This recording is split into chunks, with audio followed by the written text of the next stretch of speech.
in cities you have designated places for designated categories. There is a cloth market, there is a utensil market. Like that's how older cities were set up, right? Just think of YouTube or think of any platform like that. Okay, is there a big enough audience or big enough market for you where you can set up your own shop, right? If you need to know if something has not been done before, you need to consume a lot of content to know if some idea has already taken shape or not. Now, if some idea may have taken shape, but if you have a different treatment to it, that is still novel. This is just a YouTube channel which just does one video per week.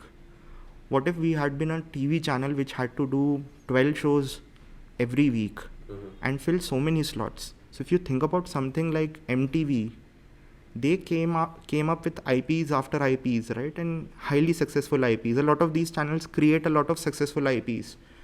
Again, with money, that's how it is. You would obviously be more happier with the money if you get more money. But even with the money you have, is it any less? No, it is not. It's great. If you have a flat, you have a garden, you have cats, you have everything around you. What the fuck do you need more? If you don't have your finances sorted and don't have the freedom to pick walk away, then you could be surrounded by miserable people and you can't move away from it. And I think if you're aware of that situation, you should try to get out of that situation as quickly as possible. Just be better at your job, find a better place, find a better environment. Hi everyone. In this episode, I'll be speaking with Vinay Dubey. Vinay is a co-founder and chief marketing officer at wintwealth. I first got to know about wintwealth on YouTube. I think after watching one of their videos, I think I went through all of their videos in a span of 1 or 2 weeks. That's when I kind of decided to reach out to Vinay. If you're interested in business, marketing, YouTube, I think this episode will be useful to you. Two quick disclaimers before we get into the episode. One is I had a really bad cold while recording this episode, and I'm really sorry if that kind of like ruins your experience of listening to it. Second is most of my episodes till now are more than like 2 hours, 1.5 or 2 hours. I'm trying to keep them a little shorter from now on. So you may find this episode to have some hard cuts in the editing process. So again, apologies for that. I am working on it and it should get better as more episodes come along. So with that, thank you so much for listening, and my friends, Vinay Dubey. You're most popular or you're most well known, I feel, for the YouTube wintwealth channel that you've kind of built over the past few years, I think. YouTube is the part, I think, which is visible to most of us on the outside. At least while you started that role, or when you did arrive at wintwealth, or when you did start thinking about how to either build brand awareness of wintwealth or how to grow wintwealth per se, was YouTube the first thing that you kind of arrived at, or was there like different ideas that you guys explored and then YouTube kind of became like the most successful path for you guys? Right. So I was not at Vint from the very beginning, right? So Abhik, Ajinkya started in the beginning with Anshul and Shashank, right? And Shruti and I joined a bit later, but we joined at the point where there was a relevance for us. So I came when there were already signs of a product market fit, right? And again, there is no relevance of a marketing guy before you have a product market fit, because while you are arriving at PMF, all you need from marketing is to seed the product a bit in order to get some data and realize, right? So marketing becomes quite relevant when you need to scale that PMF. Even at the time I came, the content DNA was already in place at Vint. So more than bringing that DNA over here, I just simply adopted the DNA which Abhik, Anshul, Ajinkya had already put in place, right? At the point when I came, Vint already was doing well in terms of content on LinkedIn and Twitter. With Ajinkya's profile, we were publishing financial tidbits on LinkedIn, and with Anshul's profile, we were putting more industry specific or economics, macroeconomics content on Twitter. So content DNA was already in place, right? So me coming in just brought a different perspective, because I come from a place which is more data heavy, which tries to sort of find insight or what part is repeatable or scalable, because in content or anything where there is a market fit, you tend to look at things which are more replicable and you try to replicate. So that's what I brought in.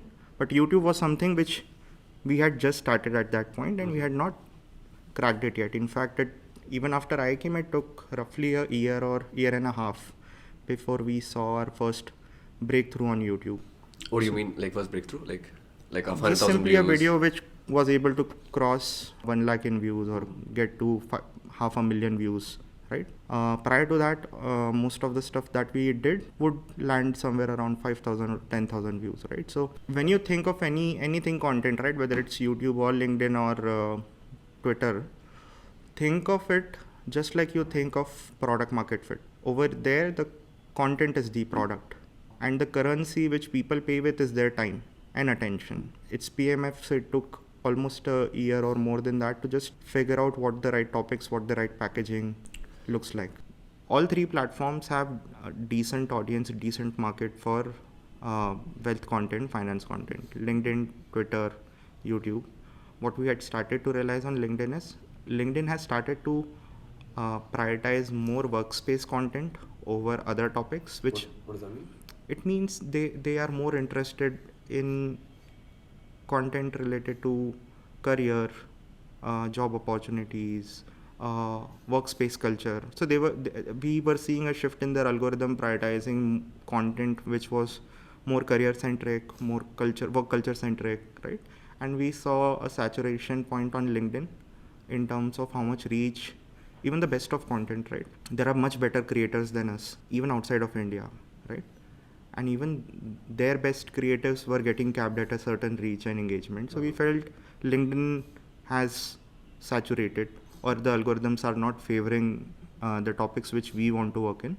On the other hand, Twitter is a great space. Even today, Twitter is a great space. But if you just compare, Twitter's reach in India is limited. So what we call it is, so we split audience into two, right? Baba audience and Chela audience.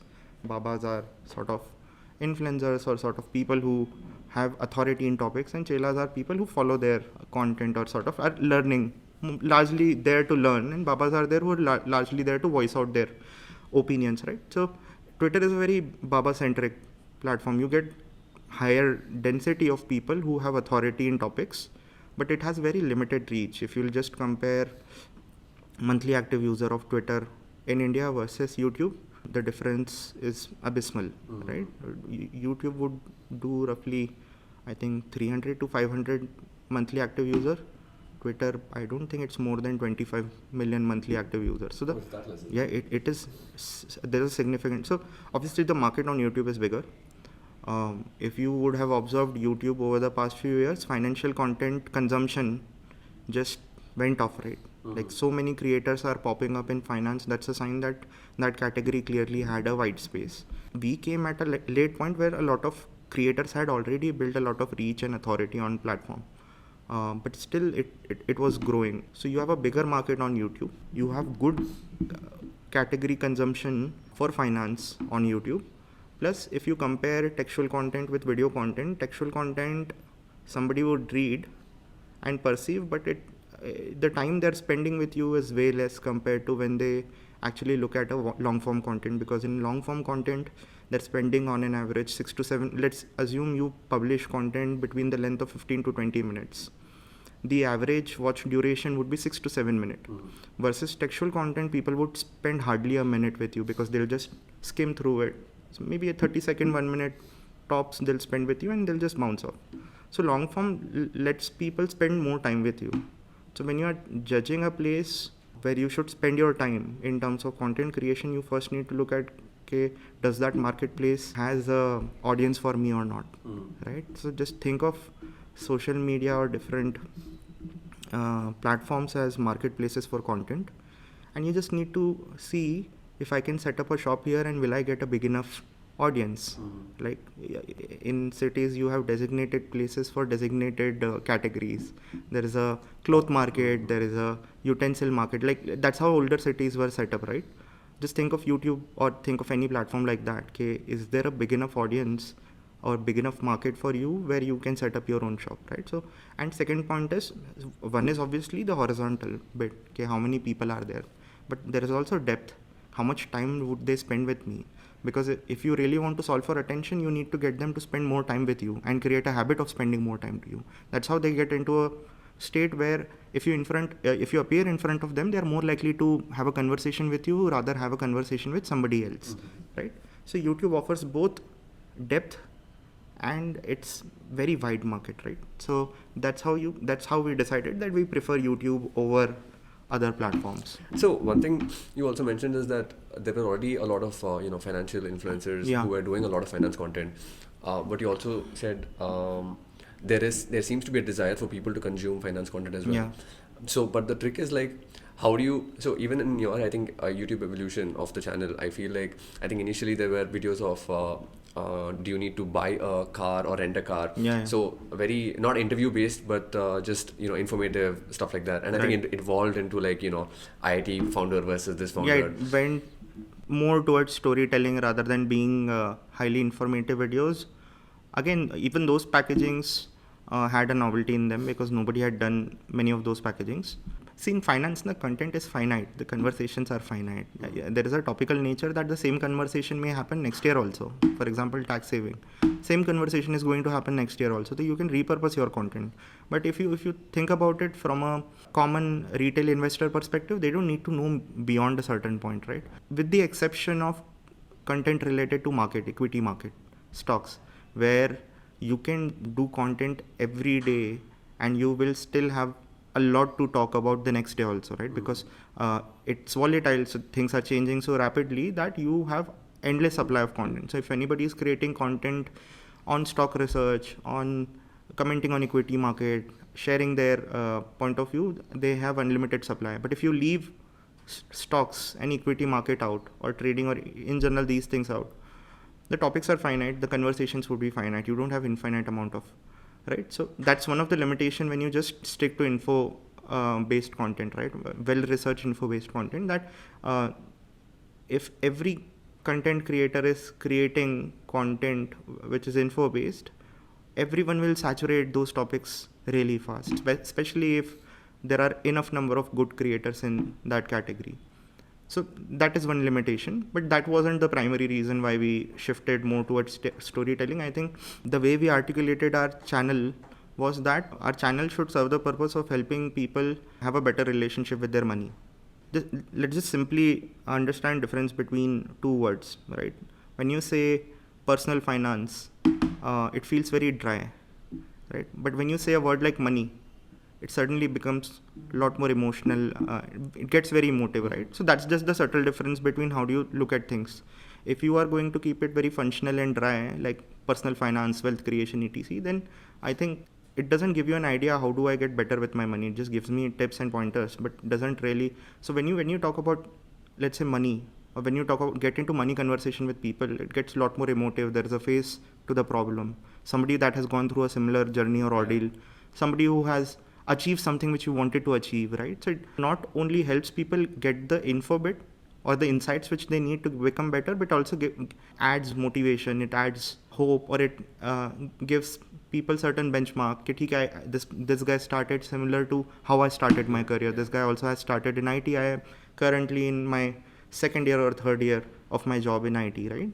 So it gives people something to look up to. So it's not just plain tips, it's also adding realistic examples, it's adding hope, motivation, right? So I think the shift towards storytelling or covering stories of different people who have done well in life was with this intention that firstly there's an endless supply of people who, so you don't run out of ideas or you don't run out of people. You can just capture newer stories and newer insight by interviewing more people.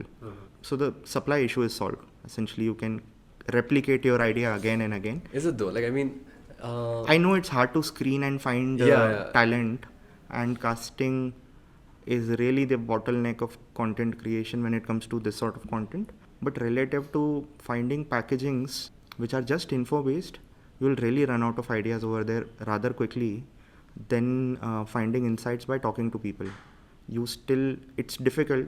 Like, we'll speak to 100 people, 10 would feel relevant, 4 would agree to come on the channel, or maybe sometimes only 1 will agree. So funnels look really bad when you look at casting people for such videos. I'm so sorry. Can you go a little in depth in that, like in the sense that, like, how do you even come up with like the next idea? Like, you've done IIM, IAS versus non-IAS. Now, if you have to, let's say, publish another video next week or the next month, so how does that process even begin? Like, is it like a group of people sitting in the room and then just hashing it out, or?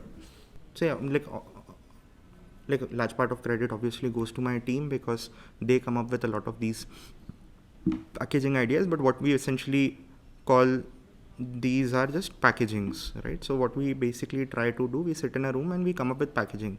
Rather than coming up with an idea, it's better that you directly think of a title or a thumbnail.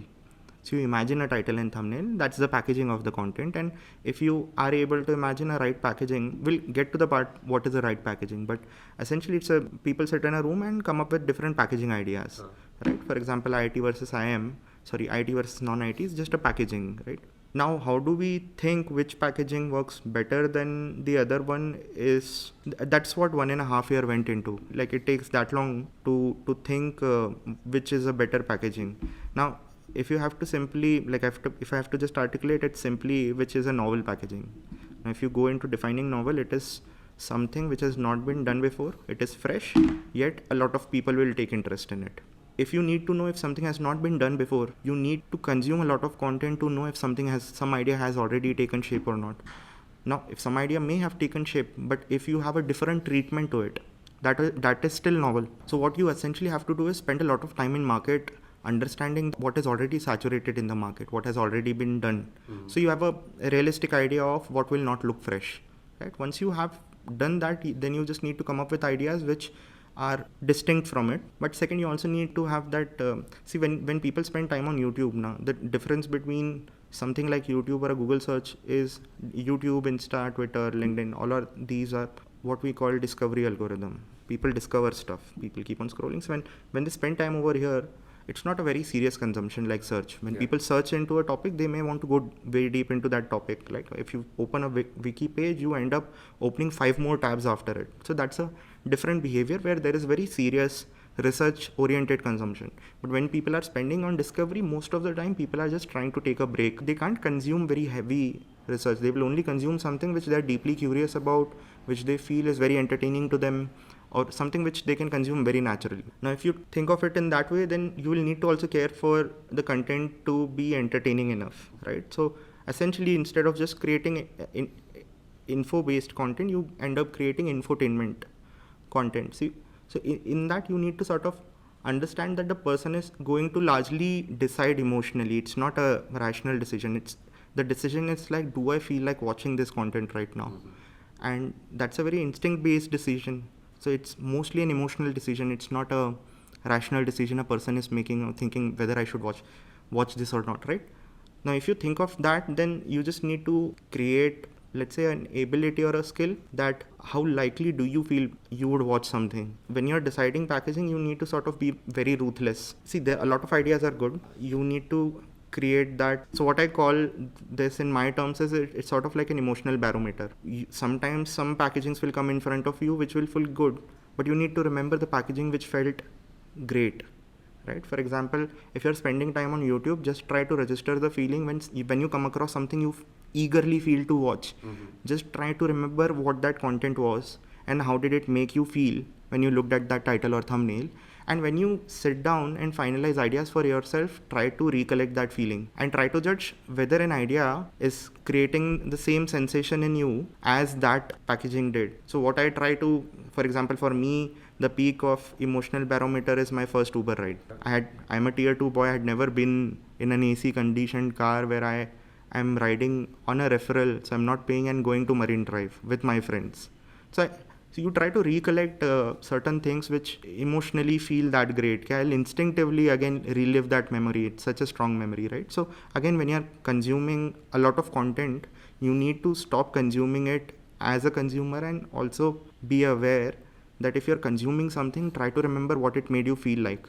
So when you sit down to finalize ideas, just try to recollect if any of these ideas is making you feel as eager as that content did.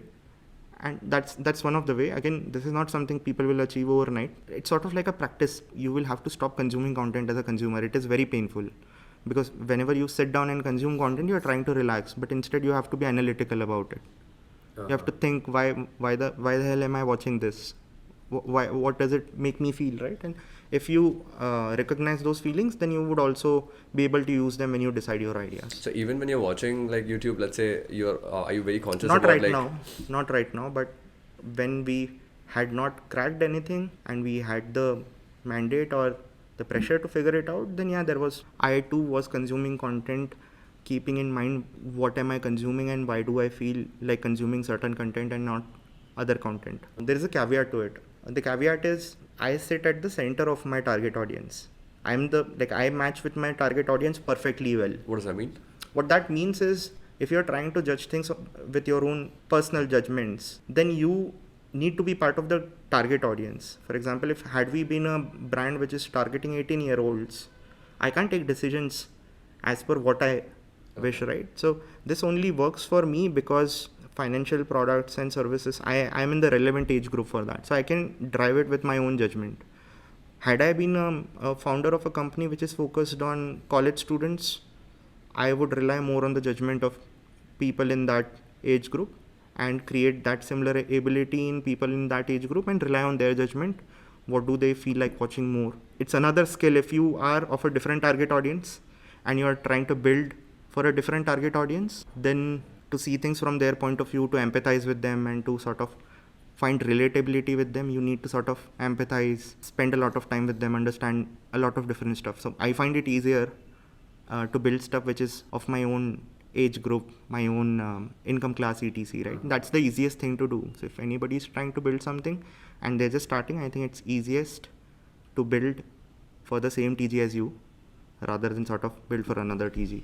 So once you have like the idea figured out with your with all the filters plugged in, like even in your videos, right? Like you have multiple people who have either, let's say, have 10 or 10 CR in their portfolio, or who have it from, let's say, in debt to, let's say, 90,000 in passive income and all that. How, I don't know if you can answer these questions, but like how do you source these people? Like, I mean, and how much time does it take to kind of find these people? And you also spoke about, some of them will have a great story, but they don't want to come in front of the camera. Again, it's a very inefficient job, and there's no efficient way to do it because a lot of different packaging ideas that we have which require very specific people. It's not like an HR can just put these filters in a recruitment platform and just screen the profiles out of it, right? So we do use a lot of referrals from people who have already come on the channel. We do pull strings from our network, find people who would be willing to come on the channel. That's how initially we did it. Brought our friends and friends and acquaintances to the channel, and from there we got more referrals from them. We also tried putting a form on our YouTube videos to see if certain leads come through that. Do they? People do, but again, there's a lot of irrelevant leads in it. So again, a lot of slug work to comb through it and to find relevant folks. Again, that's not very efficient. The most efficient is obviously referral or asking your friends. But again, it's very effective, but it only fits into very few packagings, right? So again, it's not a very scalable way of the lead form helps, but a lot of time is also spent on social media to discover people, find relevant profiles. Again, very inefficient. None of it is a very efficient channel, barring referral. A lot of it is just combing through social media, combing through lead forms to find people. Hence, out of 100, maybe 3 or 4 people are relevant who agree to come on the channel.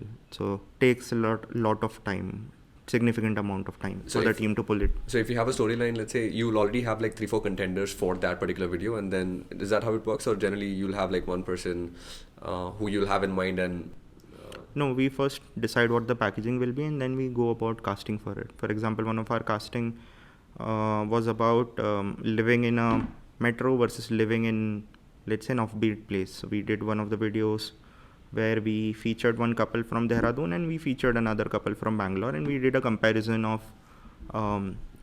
different aspects of life, living standards, things they can do, their expenses, their investments, their quality of life, their current preferences. Again, this requires casting in Bangalore would be relatively easier, right?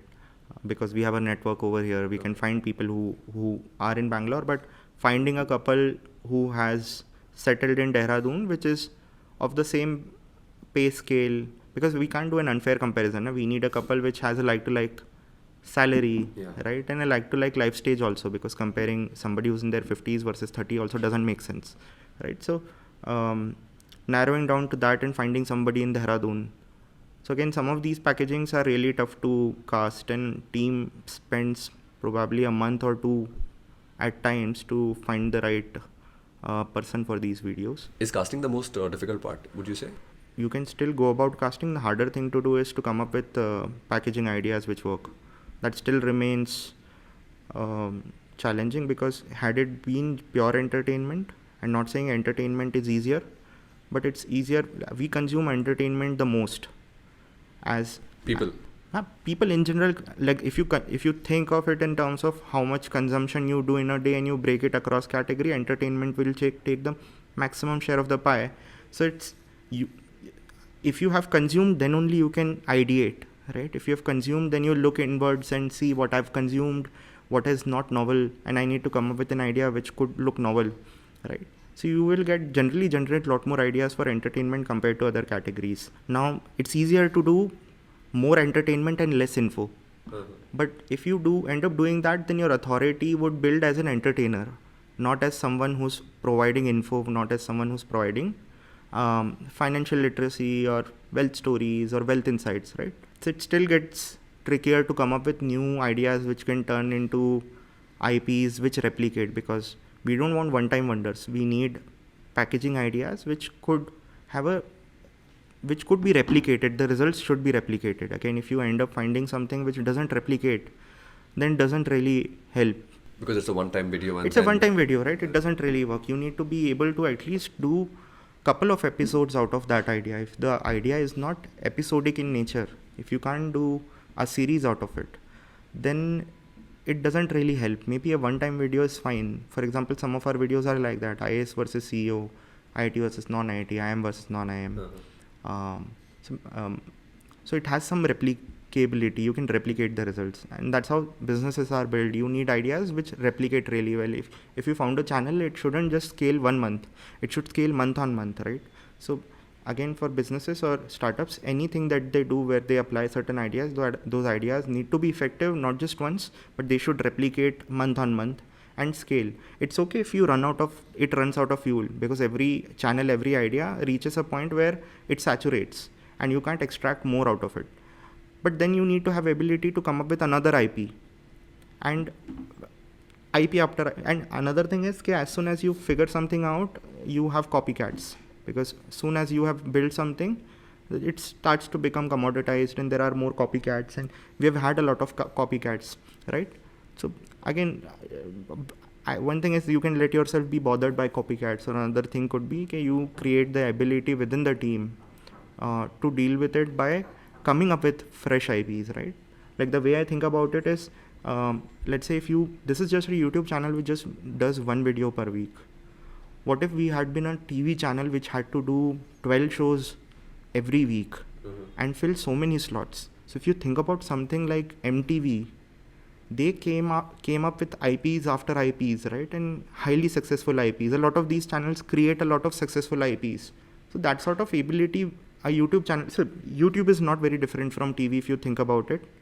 YouTube just did what TV did, but with way more access and way more options, right?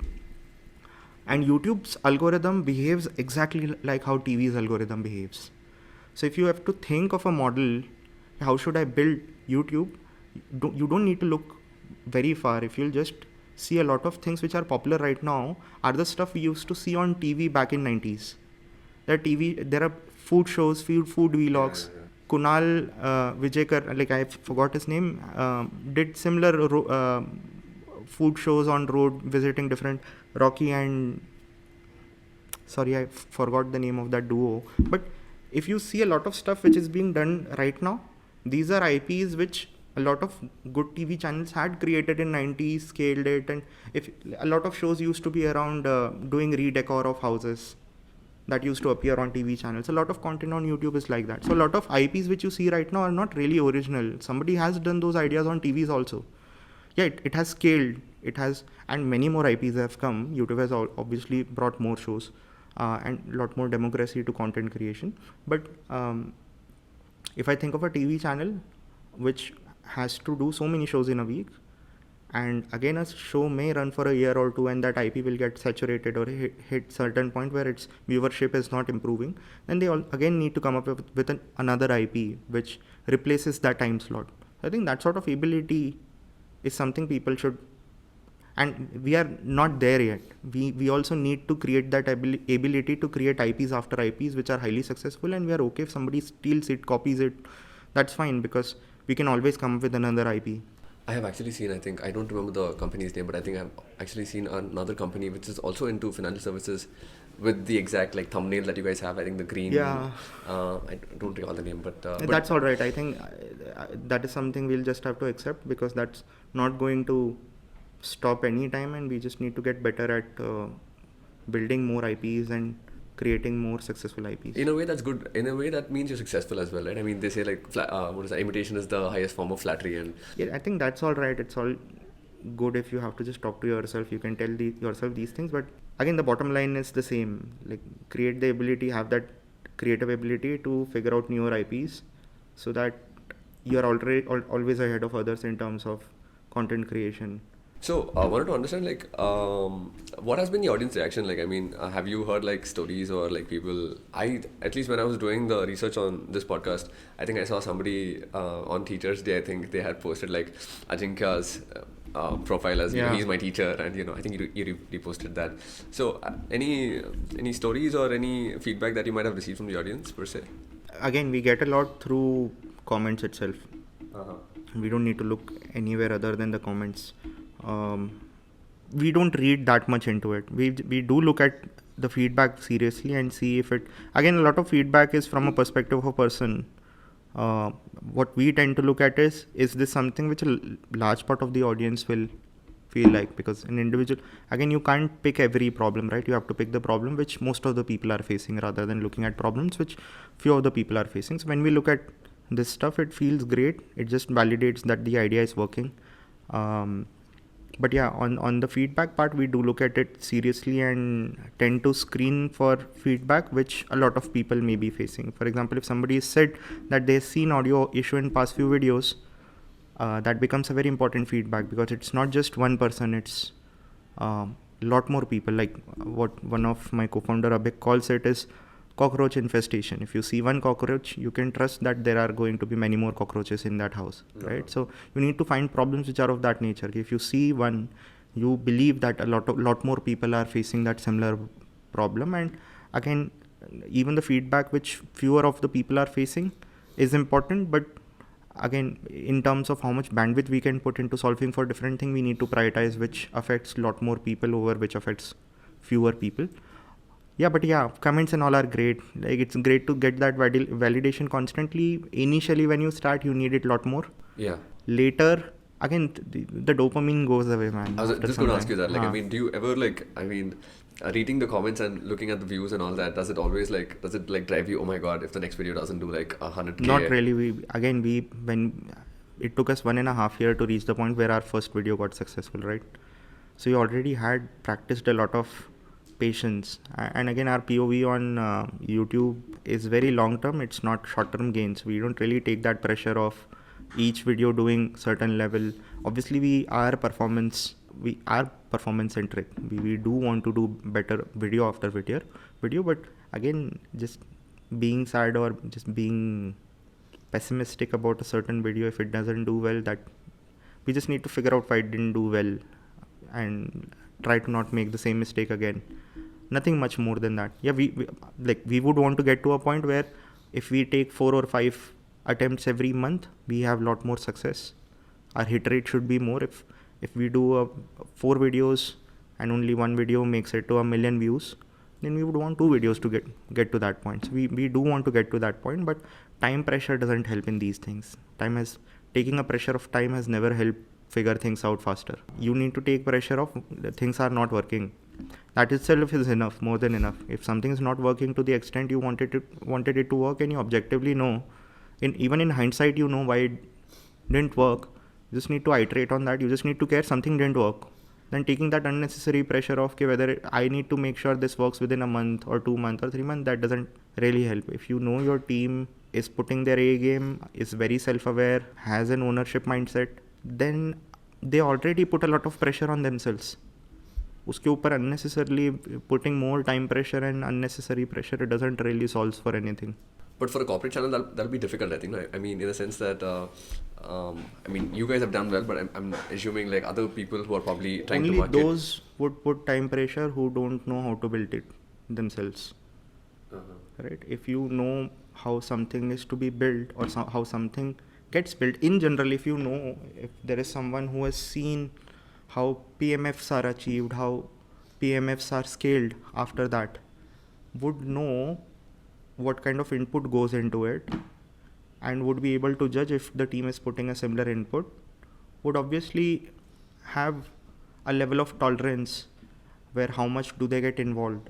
And it is always great if you can sort of micromanage. It's always better if you can micromanage, but again, the way it works, you micromanage for a time to set the expectation, then you come out of it, then you again go back in if you see a deviation from the trajectory you have put in place. But if people are on the right trajectory and they are self-aware and they are being self-critical and they are improving on their own, then if you see somebody putting time pressure, then most likely that person doesn't know how the job is done. Right? Because someone who knows how the job is done would be able to see that the team is putting right input, whether I have trusted the right set of people, whether those people are operating with the right spirit, right culture. If the person will see that, then there is no need to put any pressure, no?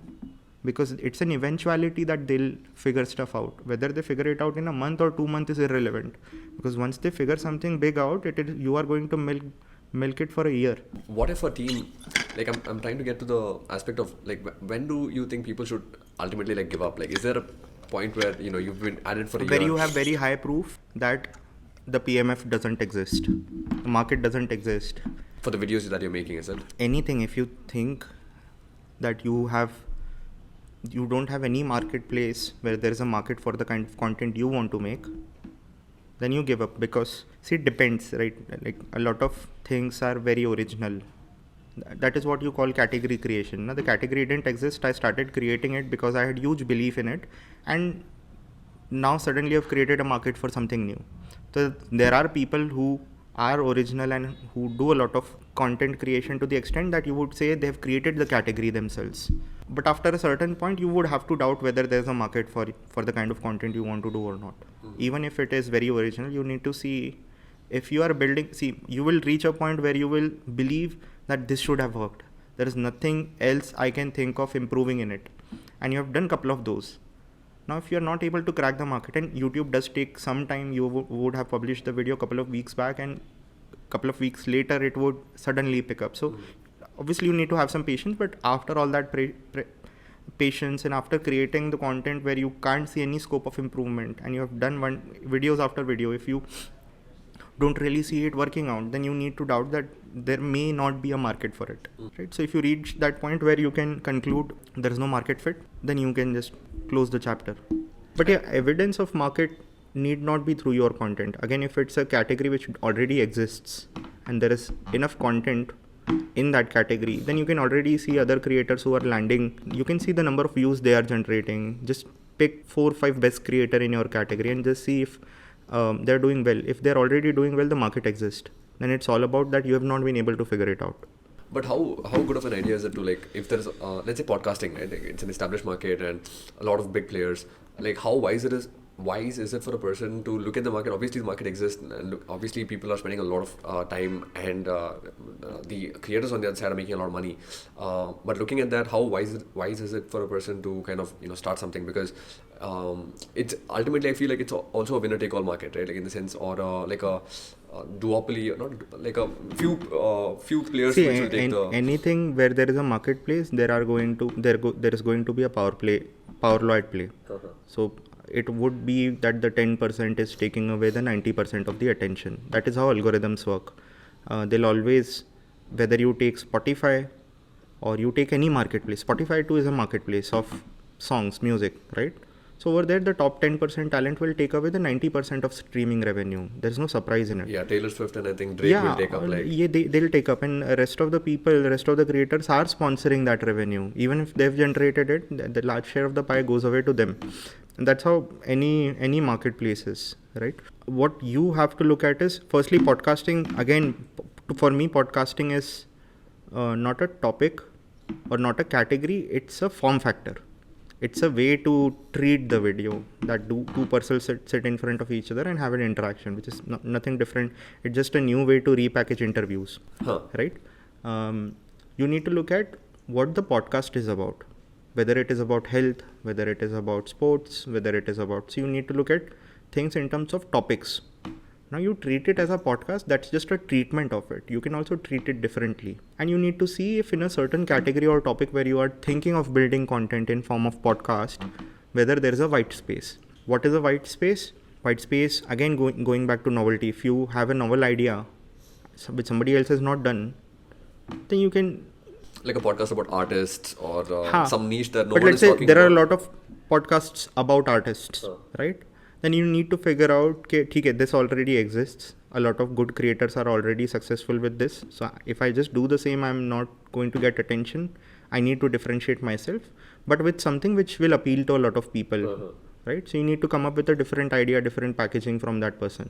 Figuring that out is the most tricky part, right? Like I think even figuring out something that nobody's doing is also, I feel, relatively easy. Hence I said casting se zyada difficult is to find packaging. Correct, yeah. Right? If you can figure out that packaging, and that packaging is episodic. There's a lot of podcasts are heavily driven by the personality of the person. Correct. Right? So a type of podcast would be where you rely heavily on the host. There would be different podcasts where they will not rely heavily on, because the distinctiveness or the uniqueness of that podcast is not coming out of the packaging as much as it is coming out of the person who's the host. For example, Samdesh might be great at, Samdesh is great at packaging, but I feel like the distinctiveness of Samdesh's interview comes out of his own personality, because he's such a interesting person to look at. The way he interviews, gets the wall down of his guests and gets their insights and stories out, right? So the distinctiveness comes out of that single personality. So let's break the world into two sort of people. There are talented learners and there are geniuses. So in that way, I will put Samdesh in the category of genius. He has a natural born ability to do certain things which others are not able to. But then there are other people who are talented learners, who may not have great personality or some natural born talent or something with their own, but they will learn what packaging works better, what kind of ideas work better, and then they'll create that. So I think many of these podcasts feature people with natural born ability to be great personalities, great host. It's a culmination of their upbringing plus their natural talents. So it's both, somebody has nurtured them to this extent, but they also have certain talents and abilities which they were born with, which is leading them to be that great. And I think copying them, I think the route of copying them also... You can't copy geniuses. Yeah. See, you can copy geniuses, you can obviously learn from them, but again, the way to... Again, their talent has a certain irrationality to it. You can only copy something rationally. You can't sort of copy irrationality. You can't copy mannerism. You can't copy personality. You can't copy a lot of their stuff, right? So again, a category of podcast would heavily rely on natural abilities of someone. You can't replicate that, right? You can't create 100% copy of it. You can create a 99% of copy, but 99 is not a good copy. No, but even creating a copy, I think ultimately... It doesn't, because it already exists. Somebody is better than you. So obviously, if you don't have that natural ability to do stuff, then your talent lies somewhere else. You need to learn something else, do something else, right? So I think in that case, rather than focusing on the individual, you'll focus more on the idea, the packaging. Let's say I do content in health, but how do I execute content in health? Do I get 4 people who talk about their mental health issues in a room on a very serious packaging? For example, I would not have been here, a packaging like that. 4 people are sitting in room who have had a past of attempting suicide, but have now sort of taken a journey of healing and are now sitting in this room and talking it out. Now it suddenly becomes such an interesting packaging that somebody is opening about their past and are sharing their insights as to how they got over it. So again, suddenly it becomes, again, people would pounce on a packaging like this. I should not live, or I should not have been here today, right? Something of that sort. So again, it's still health. It's still talking. It's still sharing insights into what insights which people can leverage and sort of improve their mental health and sort of care more about their mental health. But it feels fresher than what you have already seen around health, right? Rather than a psychologist and a podcaster sitting together and talking it out, you see 4 people in a room who have lived through those experiences and are talking out of, and you can obviously have to create more authority, you can have a psychologist or a psychiatrist in that panel who's Like trying to share moderated, rationalize stuff, add more context, add more technical depth to it. So you can also do that. What category you build in that you need to figure out what is something which people have not seen before, but there is going to be an immediate impulse to watch something. Everyone is interested in how much is somebody else earning. For us, that's important because nobody is revealing what their salaries are, right? So for us, one of the key reveal for our channel is, which everybody wants to watch, is how the hell did this person end up with this much money. And when you look into it, these are realistic stories. These are people who have had career. They don't have generational wealth. So it again becomes relatable for them. Again, the relatability goes away if I cast someone who has gone outside of India, because a lot of people who watch our content will not be able to perceive that they could have a similar career trajectory where they could also land a job outside of India. If I cast someone who's from a tier 1 college like IIT or IIM, the relatability goes down because people say, ye perceive to IIT se iska to career hona hi hai. Give me somebody who's relatable. But again, figure out the right packaging, figure out the right casting for you. Even if the category is saturated, great news is you already have a market. You just need to execute something which is more novel compared to the top creators in your category currently. It's a hard thing to do, but at least you'll not have to worry about creating a market. The market, it's much harder if you have to do something where the category doesn't exist and you have to build it from the start. To me, that is a lot harder to do something absolutely original where there is no proof that the need exists. In content, there are no barriers, unlike real products or services where you have to pay money, where people have limited resources, so they are only going to prioritize spending on certain things. People have a luxury of time, so they can endlessly spend time on internet or anything they do, right? So I think there are much lesser constraints when you are building content compared to building a product and service where people have to pay money. Over here, category creation should relatively be easier than category creation with a real product and service where people have to pay money, because if people have to pay money for a product and service and they don't feel an important need for that category, then the category creation will not happen. Whereas people value their time way less than they value their money, right? Ironically, yeah. And that changes with age, because as people age and as they realize that they have lesser time on earth, it shifts. People start to value their time and connections more than they value their money. One thing I've noticed is that even on the hosting front, you guys, I mean, at least in your channel, you guys are not consistent. It's not like all the videos are, let's say, hosted by you. I think you host some of them. I think Ajinkya hosts some of them, and there's another guy who's. Firstly, it's for that you need to find a talent which is naturally talented like that. Like talent like Sandesh is rare, and then you need to make sure that talent stays on your channel it should be a very long association. If MTV is successful or Channel V is successful in anything, one of the key success factor is their VJs stayed with them for decades, right? And still are associated with them in some shape or form. Now that sort of talent retention is critical to that continued success, because once if it becomes a host-led content, a lot of it is attributed to the host. If the host then goes off, then your channel is at a risk. For example, a lot of good talent like Kusha Kapila and all were at iDiva at one point, I think. And look where iDiva is right now relative to at its peak, right? Because a lot of this talent which they nurtured went independent, which in their own right, they went independent and they became bigger than they outgrew the brand they started their career with. In that sense, if you look at other channels which have been able to retain their talent for decades, that's an achievement because they've created that culture where people stay back. They've created right incentives that they feel like staying back.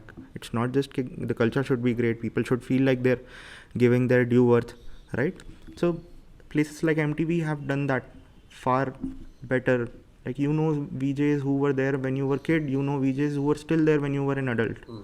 Like Cyrus Brocha, these sort of talent were still around for many years over there. So that's the risk of making a very host-led content.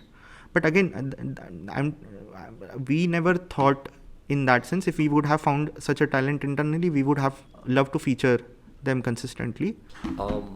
Is there any, do you guys look at, is there any metric that you might be tracking to kind of how the videos do and how does that impact? It's a very funny thing that often a lot of these metrics don't really have a correlation with what really performs. People would say that you need to have certain CTR and certain retention rate in order to let's say clock something which is done this much. A lot of time we see videos which do really well, which is getting a lot of impression, but the CTRs are 5%. The retention rate is 30%, where somebody would say a video with great retention should have obviously 30%, but 40 is great, right? CTRs above 7-8% are generally considered better over YouTube. So a lot of time we don't find correlations. Initially in your journey, it does help rationalize stuff. But as you sort of, what happens after a point where the channel has grown, you create a core audience which is going to watch your video irrespective. Even with that core audience, you get you cross a certain threshold. You have, because that's a core audience, it's going to watch the video. Large part of that audience is going to watch the complete video. So your retentions look good. Your CTRs also look decent. So initially when the channel is just in the initial phase, you can rely on CTR, you can rely on retention rate. Once the channel has created a core audience where there is a core fan base, then CTRs and retentions don't alone matter a lot. You need to really look at the speed at which your impressions are increasing, right? Sometimes, and then iterate on packaging, because you have published the videos, you can't make a lot of changes in the video itself. So you now need to think, okay, if this packaging could be executed in any other way, then you should iterate on your titles, thumbnails, and that really works. Like even if it's a month-old video, but a month later, if you figure the right packaging out for it, see, among all the algorithms, I feel like YouTube's algorithm is the most meritocratic algorithm. Oh, is it? Right? So even if you have published a year-old content, but if you figure out its packaging a year later, it will still give you the chance of again taking a shot. So even a year-old video with the right packaging, if you crack the packaging a year later and you change the title and thumbnail, your video can take off even at that point. YouTube doesn't care a lot about how consistent you have been and all of those stuff. Even if you publish content at, let's say, we generally post weekly, but you took 2 weeks to post the next video, doesn't really care. It does really care about how the previous video did. How the previous few videos did does affect how the next video is going to do. Because it cares, if you are putting good content out, only then I should be promoting your channel. It does care that you are consistent in being performing. It doesn't really care if you're consistent in publishing, but it does care if you're consistent in being a performing channel, because ultimately it's trying to generate more views. So if you are someone who's consistently crossing 1 million views, then they will tend to give you more chance over others. But now if you've hit a spell and your videos are not able to cross, let's say 2 lakh, 3 lakh views, then that would affect how much attention or chances the next video gets. So for the next video to break through that spell, you will have to really outdo yourself and create something which immediately picks up. But yeah, all in all, I would say YouTube is way more meritocratic, lot less prone to algorithmic changes. There is definitely a shift from long form to short form, which is going to affect it. I feel like somewhere they would have to rationalize that. See, short form is great. Everyone is playing in the same field. Twitter is also prioritizing short form now. Insta is obviously major in short form. Yeah. TikTok is not in India, but TikTok is the king of short form. Similarly, YouTube would have to stay competitive and sort of go where the market is headed. There's a trade-off between short form, long form. Short form allows you to reach more people and serve more content, but it does not solve for attention. Long form solves for attention. So if somebody is watching long form, you can make them watch a 30-second ad, you can make them watch a 20-second ad, you can make them watch 10-second ads. In shorts, you can just skip an ad. So it gets a lot harder for advertisers. So while advertisers get more audiences, more reach, but it's not solving for depth. If I have something which needs to be conveyed in 20 seconds, I can't convey it 10 seconds. Sometimes you just simply can't convey things in lot less time. Obviously, a creator out there or a creative will say, okay, it's just that you lack talent. You can say the same stuff in 10 seconds which you could have said in 20 seconds. I agree to that. But a lot of times you do need time to convey some certain things, right? Or for the message to resonate with people. If you are going to prioritize short form over long form, you're basically asking advertisers to compromise on depth or attention or length of the message. For example, newspaper solves for attention. If you have a full front page, you have guaranteed attention. So somebody is paying newspaper for a full front page, they know that they are reaching out to this segment and they are not compromising on the attention. If you are putting your ad on TV, chances are that you may get skipped. People may change channels. But when your ad is running, nothing else runs. When you go to theater, if there is a 20-seconder you put there, everybody has to bloody watch that ad for 20 seconds, right? So again, these places allow brands to put messages out which cannot be skipped. Whereas in shorts, it gets skipped. So there is more obviously creative risk. Okay, then create something people will not skip. But that can't happen every time. A lot of brands can't create stuff like that.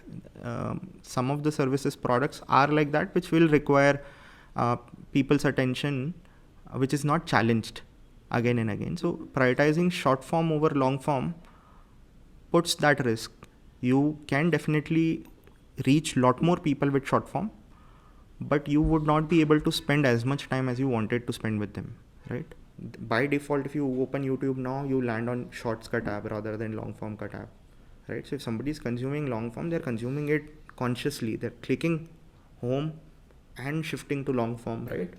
So great thing, people are electing into watching long form and it continues to be a preference. But this senseless push towards short form, I don't really like it as a marketeer. So I take the metro to work, and I think about 70% of the people sitting in the metro or like even standing in the metro are just scrolling on reels or shorts. Mostly it's reels, I think, but now and then it's shorts as well. Yeah. As a matter of fact, I know people who are scrolling reels in the washroom. Like, I mean, it is that bad. Yeah. So it's reel, it's tweets, it's posts, it's everything which is in a very short like in a very small packaging, a bite-sized packaging.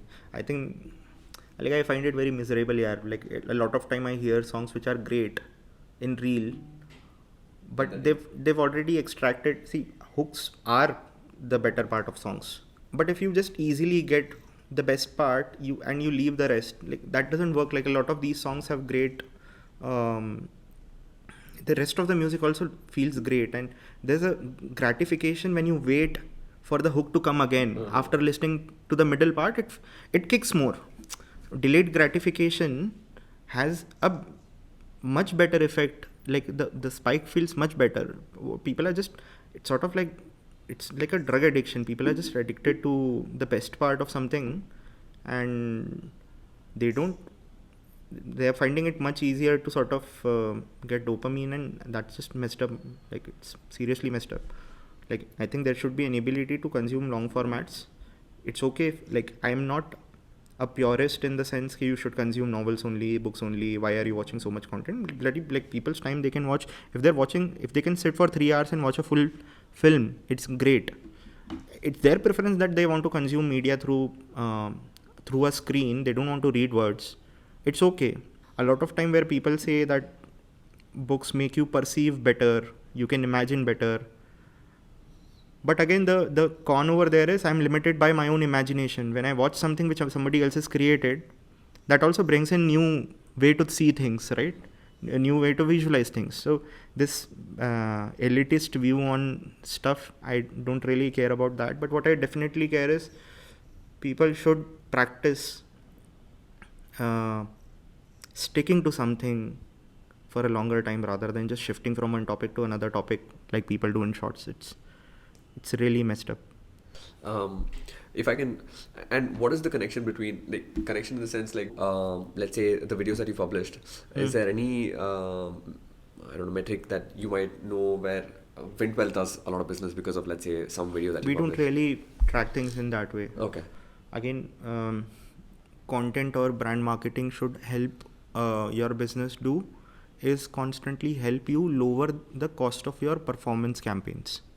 So the way to measure the effectiveness of brand marketing effort is to see, is it leading you to lower your CAC? Is it leading your performance campaign to have a lower CAC? If month after month you see your brand marketing effort is landing in such a way your CACs are going down. So basically, brand marketing may not directly bring you business. It may build familiarity, it may build attention, it may solve for getting awareness and consideration even when the person wasn't in market for your product. What it does simply is it creates a preference for you over others. I will rather do business with someone I know well rather than do business with someone I don't know at all. That's what brand marketing does. It creates a familiarity, it solves for attention, it creates an awareness and consideration for your product even before the person needs your product. So finally, when the person needs your product and goes on a distributor, like any distributor, whether you go on Google search and you make a search, if they see 3 options, 3 brands, if I have taken that effort of creating familiarity even before they made that search, they're more likely to click me. If somebody had outdone me there and has done a better job in building that relationship, then they'll end up getting a click. So brand marketing basically largely works before a purchase decision is made. It's largely building a relationship, familiarity, creating awareness and consideration before a person gets into the market to seek that service. And when they do, and you have done a better job than rest of the folks, you get a irrational preference over others. Between 2 soaps which are very similar functionally, they do the same job, they smell similarly, they smell great, they are at the same price. If you have to pick one, you will pick one you are more familiar with, right? That's what brand marketing does. It creates a preference. Whereas how will this translate? You would see that as your brand marketing becomes better, your click-through rates become better, your conversion rates become better, and that's how it impacts performance. So it has an indirect impact on not an indirect, it's a direct impact only. But if you'll try to measure it, कि ये campaign मैंने अभी run किया, I ran this campaign today, how many conversions am I getting today? It doesn't work like that. Largely, brand marketing effort works in creating a preference at the point when the person wasn't in market. But when the person finally gets in market, they're a lot more open to considering you over the other options, right? After making all these videos, right, have the way that you look at finances, has there been any differences? Like, I mean, I think, see, lot of people are very interested in finance, and they feel spending a lot of their free times into learning more about finance and take a very active role.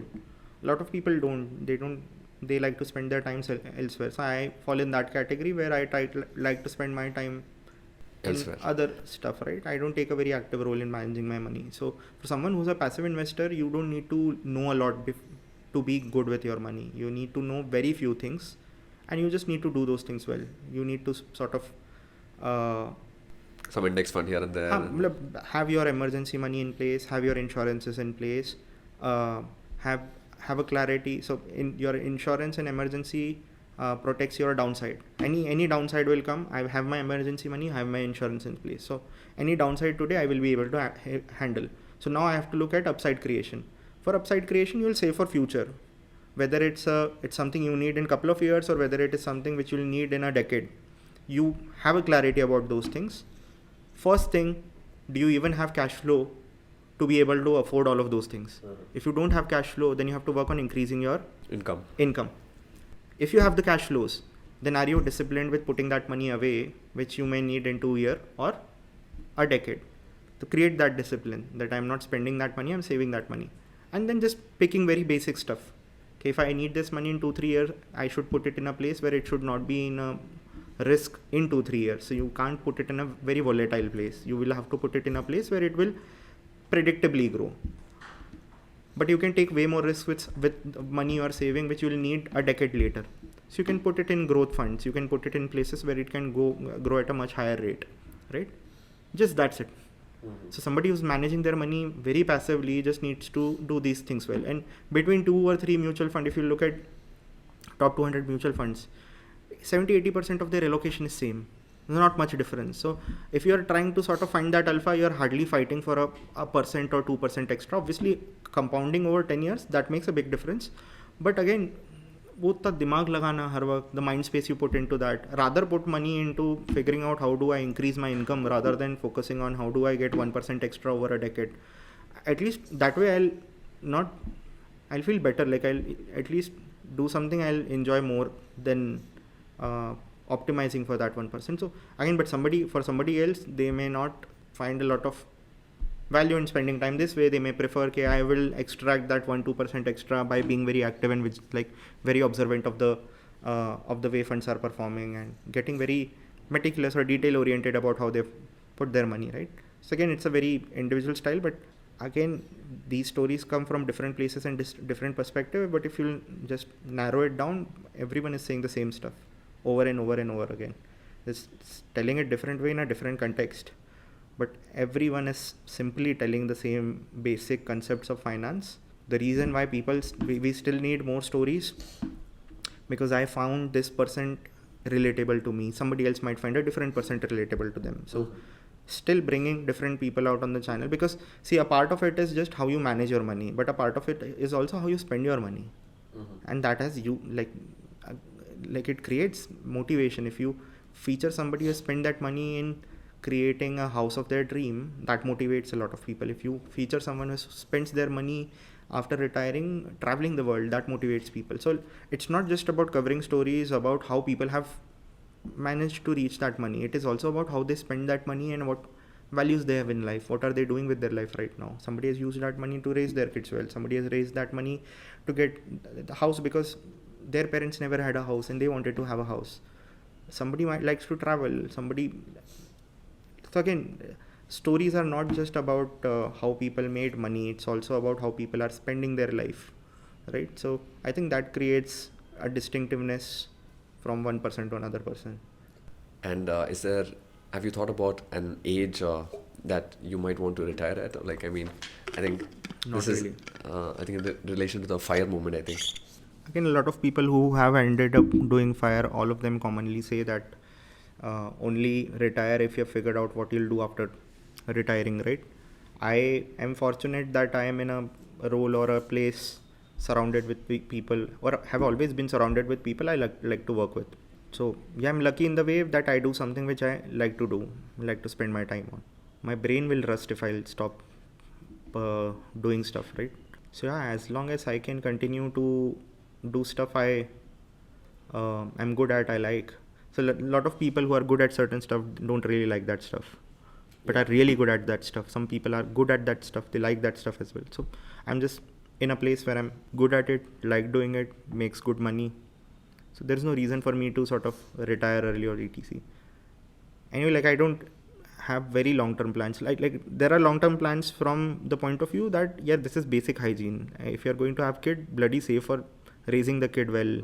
So those basic stuff is done, but I don't really have massive plans. Kid 10 saal baad ye, 15 saal, 20 years later I'll do this, that. If I want to travel, I travel now. Since I stay away from home, I do need to make trips around the year to home. So whatever needs to be done today, I'm prioritizing it to be done today. I'm not waiting, I'll do that stuff over later in my life. But no significant financial change has been done after, let's say. Again, yeah, planning for saving for kids' education, all of those are very significant costs. After like some of the interactions that you've had recently, or? Nothing really. Nothing like Again, more or less every guest which comes on the channel does tell the same stuff over and over. Save more than you earn. Save more just than you increase spend. your cash flow. Get more disciplined about putting the money aside at the beginning of month. Protect your downside by allocating money for emergencies, allocating money for insurances, because they can wipe out your entire savings at once, some of those stuffs, right? So again, people share similar learnings from their financial journey, right? More interesting bit about it is always how have they chosen to spend that money which they have saved. That is the exciting part, right? If you see someone who's again, spending money is way more interesting than saving money. So I think that part of the story appeals a lot more to me personally, to see how they have chosen to spend money than to see how they've saved money. Saved money is always going to be the same. All of these people who have created massive wealth have absolutely one thing in common. They all reached a point where their incomes were, monthly salaries were Out of CR? Their annual salaries were upwards of 1 CR. Yeah. So if you don't reach that magic number, then it's not going to sort of, you will not be able to think of fire at least. Even, I mean, that's one data point that even I kind of like. Generally, most of the videos, at some point or the other, they do reach like 1 CR. Typically, people in their 40s, like it happens, like let's assume a normal career progression, right? I'm not talking about somebody who's made out of IIT or some tier 1 college or has some pedigree. A normal person, normal career progression, if the person ends up at a salary of 1 CR in their 40s, at some point of time, even mid 40s, then even 5-4 years worth of saving, 6-4 or decade worth of saving at that level of salary will sort out your retirement. I think people should obviously focus on saving, investing, etc. to create that habit. But people should pay way more attention to growing their income. Growing that income, figuring out active income, not passive income. Money you earn from the job. Passive income is again investing only. Sorry for the digression, but I remember one of the videos, I don't exactly remember the context, but he said something like, this is a chakra view, and then you were like, salary is also a chakra view. Yeah. I don't know if you remember that. See, the reason I said that is because, see, everything in a way, if you think of your parents, they're largely at home. So that feels like they're in a pond of their own. Then you think of yourself. I spend most of my time just within 3-kilometer radius of this. I just have a bigger pond. I still am in a pond, right? So I think when I said that dependence on anything creates lot less freedom. You have way more freedom when you are more independent of stuff. So again, salary is something which you grow dependent on. So that reduces your freedom significantly, because what I do with my time is a lot more restricted and defined by the things I can't choose to do anything today, right? And even if you create a lot of money, by the time you reach the point where you spend it, you get conditioned. But you have kind of escaped that, right? I mean, I'm sure you're it's easier said than done. Again, people who have lived their life frugally their entire life and saved a lot find it very hard to spend that money when they grow old, because to them they feel increasingly guilty or very unnatural when they touch that money and make very big ticketed spend. So they will still stay in the same routine, right? Get stuck. So again, all of these things where you create a habit, and again, the way we function, we are creatures of habit. We form our own loops which are for us, and we just operate in those loops. We love predictability. Yeah. Right? Routine, predictability. Predictability, that's how we operate, right? So after a point, if you ever had imagined, I will not be in this loop, you are conditioned to that loop to the extent that you will never be able to escape that loop, right? So again, salary is one such loop where you get conditioned to it. It reduces your risk appetite significantly. Even if you end up making a lot of money, but we've been conditioned like that, the point where you have a lot of money, your risk appetite is not there. Then even with that capital, you can't take any creative risk. Even if it is a lot of money, where taking some creative risk will still make sense if you really believe in creating something, right? So I think in that sense, I feel like people should have some perspective over money. Money serves them. They don't serve money. I think people should have certain perspectives like that. But it's easier said than done. I can totally relate to that in the sense that I wanted to start a company, and then obviously starting something will obviously involve in you getting like a lower pay, taking a higher, but at the age I'm in, I'm like, it's better to, at the experience level I'm in and at the age I'm in, I'm like, it's the allure of that next CTC bump is so much, like that allure is so high for me that foregoing it, right? Like that surety of that fixed amount that I'll be definitely getting. That is so much difficult to kind of let go and try something completely new. I think people should strive to make more money if they need more money. If they have dependent, if they have to solve for something, they have to take care of their parents, kids, etc. And they feel that this much money is needed, they should continue to serve, because they're not serving themselves, they're serving people who are important to them. Need and want, obviously, like, it's negotiable. For certain people, certain things could be need, but I think you can just define a line. Okay, this is what I call need. I need to form good memories with my family, hence I need to have some dependence on money to create those memories. Be it, there's no issue with that. The uncapped, unhinged excessiveness, where I would only sort of, if your entire concept of happiness is dependent on money, then that's problematic. I think if you don't cap it at some point where you say, I don't really need to grow more money to be able to be more happy, I think somewhere you draw a line with it, and that's it. If you can make more money, but it should not have a correlation with happiness. Is again, like, it's easier said than done, but happiness is a skill. It's not something which happens to you. You adapt to things. Even if in worse circumstances, you can be a lot more happier if you sort of, you always see things relatively. If you just see, like, if I would have been somebody who would have been born with one less limb, then my life would have been way more miserable. And somebody does have that life, just have a relative sense ke, like, there is a lot to be happy about, which is very difficult. I mean, on a day-to-day basis, it's easier said than done. Easier said than done. But whenever I'm in such a state where I personally, like, again, when I say these things to people around me, again, it's easier said than done. When it happens with me, it's again difficult for me. Then again, it's just a rationalization that I am a lot more fortunate. I still have it good. I have functioning body, functioning mind. I'm surrounded by people who care for me. There are people still around me. Well, I think much better. Like, if it gets really bad, I just imagine I am at least not in Gaza. You can just imagine the worst case scenario. You're not in Gaza, then just shut up and just go on with things, right? You don't have that. You don't have a threat of life or a threat of bomb falling over your head. You're fine. You're doing great. I think there is always a worse human condition to be in. Than your own condition. You will have immediate sense of gratitude and you can just move past it. So I think that's how I practice happiness. That just imagine that things could have been a lot more worse for you. They are not. So there's something to be happy about. Could you be happier? Yes. But you shouldn't be miserable, at least.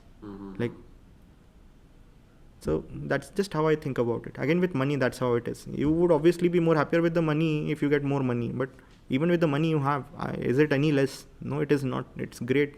If you have a flat, you have a garden, you have cats, you have everything around you. What the fuck do you need more?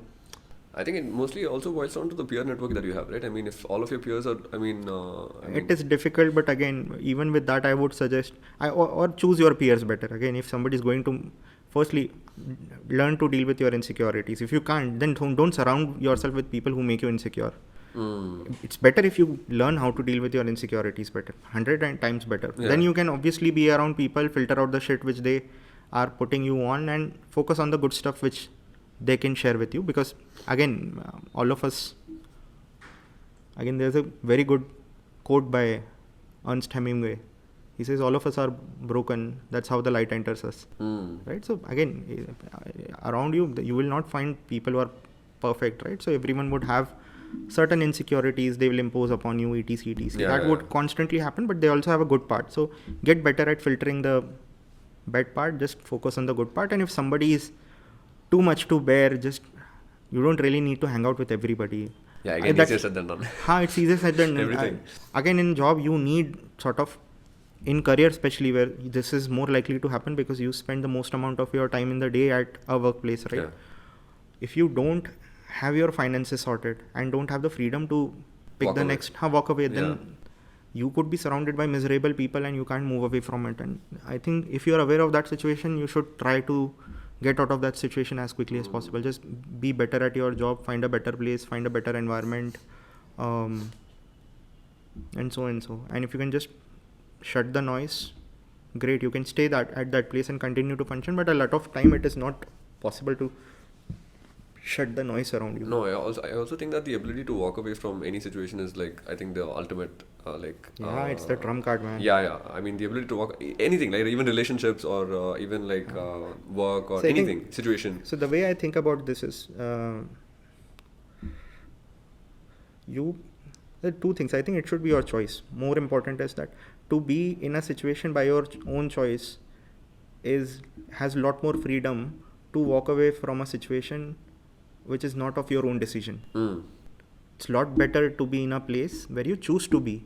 Just like relationships, it's better to be in relationships which you feel you value rather than being not in a relationship where the decision wasn't of your own. It's just somebody had said you something, or like more important is to sort of make a choice and be responsible about your choice. Than to follow somebody else's choices or options and not take the ownership of it. I think what matters more is to take ownership of your own things. If it's your decision to walk away, it's fine. It's more important that you take that decision and own it up, whether it is being into something or being outside of something. It shouldn't be somebody else's decision which you have to live up to, and then not owning it, because you don't learn shit out of it. Correct. No, the choice element also helps you put more efforts as well, because it's your choice. Yeah, Now it's your you're choice. like invested. And walking away from it is also a choice. So you also have to own it up. Okay, I could be wrong, but I'm making that choice. Yeah. But if somebody put you up to something which you don't sort of own, whether it is being into something or being outside of something, that's the worst case scenario, because you'll always end up blaming the other person for it or not take accountability on your own. So it's more important whether you're in or out. That doesn't really matter. What matters more is it should be your own call at the end of it, and you should own it up. And then if it turns a great call, great, your judgment is improving in life. If it is a bad call, your life will never make you forget it, and you will constantly remember it so that you don't end up making the same mistake again. Right? It's the bad stuff which we remember a lot more than the good stuff. Yeah. I think on that note, Vinay, thank you so much for taking the time on a Saturday afternoon. Really lovely to have you here, and thank you so much for sharing all the insights on the YouTube channel on how to grow, and any corporate channel who may be looking to grow their channel, to the success that you have grown yours, would be really, I think, will find it really helpful. Thank you so much, and hopefully in a few years, another one. Thank you so much. Yeah.